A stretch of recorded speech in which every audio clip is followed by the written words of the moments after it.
Thank you for the opportunity. When we look at my colleagues here speaking about mutual respect and understanding of both parties when signing the partnership, I wonder if we still have the same sort of level of understanding when it comes to mutual respect with youth organizations and involving youth civil service organizations in participation of dialogue. Our regions, for example, from my own region, youth are not fully involved in the formulation of policies. You don't involve them in advocacy, you don't involve them in dialogue. And what you do is you leave them free to be involved in conflict.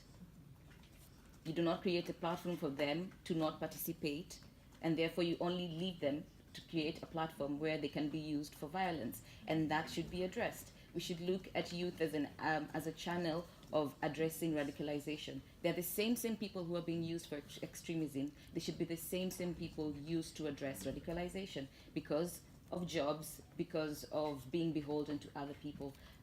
From a young civil society organization, I can say that the biggest challenge we have is that most of the policies are reactive. Most of our reactions are reactive.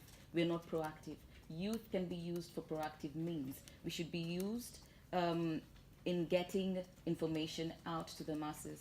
There's a large population of youth that are not being used for that.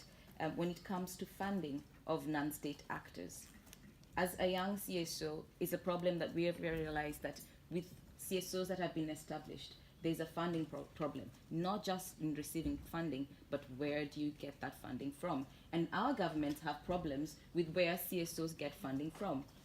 It is true because they feel that if, for example, a local CSO is getting funding from the West, that they are beholden to the West and they do not serve the country in itself. So as a young CSO, we are careful in where we get our funding from. We don't want to get funding from political parties because when youth CSOs get funding from political parties, they become beholden to those political parties.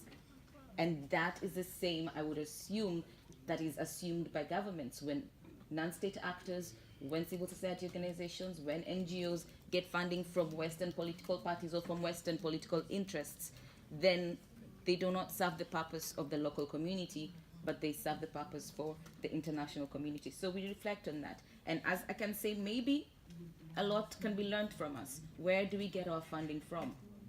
And it should be channeled back to you. Where do you get your funding from to form policies? Just to insist that there is a need to be proactive. And your proactiveness starts with how you deal with civil societies that are led by the youth, because they can see the problem 5 years from now, 10 years from now. They are not employed now, or they're starting their employment now. They can see how that is going to pan out. The same way the established civil societies have done so 10 years from now. Thank you.